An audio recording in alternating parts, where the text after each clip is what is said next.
Hello everyone, welcome back to my channel law with right way. हम पढ़ रहे हैं भारतीय नागरिक सुरक्षा संहिता 2023। इस सीरीज़ में हमने सेक्शन 1 से लेकर सेक्शन 10 तक डिस्कस कर लिए हैं। सेक्शन 10 के बाद हम 11 और 12 को आगे डिस्कस करेंगे। हम पढ़ते हैं पहले सेक्शन 13। हमारा 13 क्या बोलता है? न्यायिक मजिस्ट्रेटों का अधीनस्थ होना। न्यायिक मजिस्ट्रेटों का अधीनस्थ होना, जो न्यायिक मजिस्ट्रेट होंगे वो किसके अधीनस्थ होंगे, ये बात करता है। प्रत्येक मुख्य न्यायिक मजिस्ट्रेट मतलब प्रत्येक चीफ जुडिशियल मजिस्ट्रेट सेशन न्यायाधीश मतलब सेशन जज के अधीन होगा।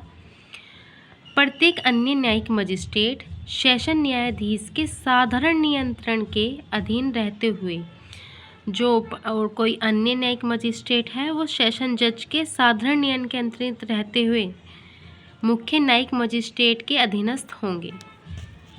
क्लोज फर्स्ट हमारा ये बात करता है। अब क्लोज सेकंड देख लेते हैं। सेक्शन 13 का क्लोज सेकंड क्या कहता है?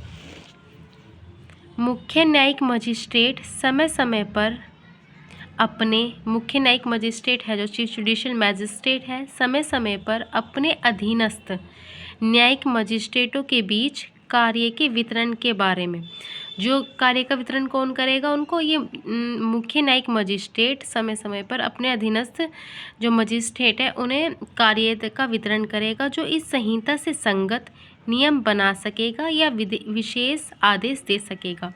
एक बार हम सेक्शन 13 की हमने रीडिंग कर ली है। आज देखते हैं सेक्शन 13 को हम शॉर्ट नोट में किस तरह से लिखेंगे, एक बार थोड़ा सा समझते हैं। सेक्शन 13 के तहत सेशन न्यायाधीश कौन? सेशन न्यायाधीश मतलब सेशन जज। सेशन न्यायाधीश उच्च न्यायालय के अधीनस्थ होगा। क्या बता रहा है? सेशन न्यायाधीश किसके अधीनस्थ होगा? उच्च न्यायालय के। मतलब जो हमारा सेशन जज है वो किसके अधीनस्थ होगा? हाई कोर्ट के। ठीक है। सेशन न्यायाधीश किसके अधीनस्थ होगा? उच्च न्यायालय के होगा। प्रत्येक मुख्य न्यायिक मजिस्ट्रेट सेशन न्यायालय के अधीनस्थ होगा और चीफ जुडिशियल मजिस्ट्रेट सीजीएम किसके अधीनस्थ होगा? सेशन न्यायालय के। मतलब ठीक है, दोबारा से देख लो।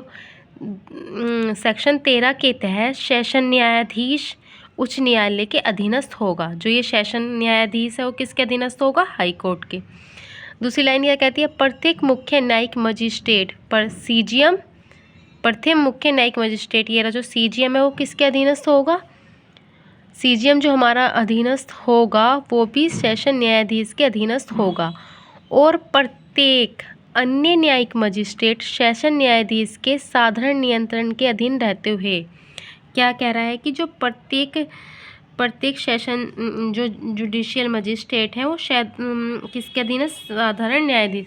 जो सीजीएम है, जो जुडिशियल मैजिस्ट्रेट है वो साधारण नियंत्रण में, तो किस जो जुडिशियल मैजिस्ट्रेट है जो साधारण नियंत्रण के अंतर्गत किसके रहेंगे? इसके सेशन जज के। मगर इन्हें कार्य का वितरण सेशन जज के नियंत्रण में रहेंगे, मगर इसे जुडिशियल मैजिस्ट्रेट को जो है कार्य का वितरण कौन करेगा? सीजीएम। कार्य का वितरण सीजीएम करेगा। ठीक है, यही हमारा सेक्शन 13 है। एक बार थोड़ा सा आप रीडिंग, मैंने आपको डायग्राम के थ्रू समझा दिया, आप रीडिंग लगा लो। के तहत सेक्शन 13 के तहत सेशन न्यायाधीश उच्च न्यायालय के अधीनस्थ होगा। प्रत्येक मुख्य न्यायिक मजिस्ट्रेट सेशन न्यायालय के अधीनस्थ होगा और प्रत्येक अन्य न्यायिक मजिस्ट्रेट सेशन न्यायाधीश के साधारण नियम के अधीन रहते हुए मुख्य न्यायिक मजिस्ट्रेट के अधीनस्थ होगा। मुख्य न्यायिक मजिस्ट्रेट अपने अधीनस्थ न्यायिक मजिस्ट्रेटों के लिए कार्य के वितरण के लिए समय समय पर नियम बना सकता है। हाई कोर्ट के अधीनस्थ कौन हो गया? सेशन जज। और सेशन जज के अधीनस्थ कौन हुआ? हमारा सीजीएम, चीफ जुडिशियल मैजिस्ट्रेट। और चीफ जुडिशियल मैजिस्ट्रेट के अंतर्गत नीचे हमारा कौन हो गया? सीजीएम, सॉरी सीजीएम कह रही हूँ, जेएम, जुडिशियल मैजिस्ट्रेट। जो ये हमारा एसजी है, सेशन जज है, वो नियंत्रण तो सीजीएम पे, साधारण नियंत्रण के अंतर्गत कौन हमारा रहेगा? जेएम, उसके चीफ जुडिशियल मैजिस्ट्रेट। मगर जो इसे काम वगैरह देगा, जो काम का इसका नियंत्रण करेगा, वो कौन करेगा? Chief judicial magistrate. Thank you. आपको वीडियो कैसी लगी आप कमेंट में बता सकते हैं।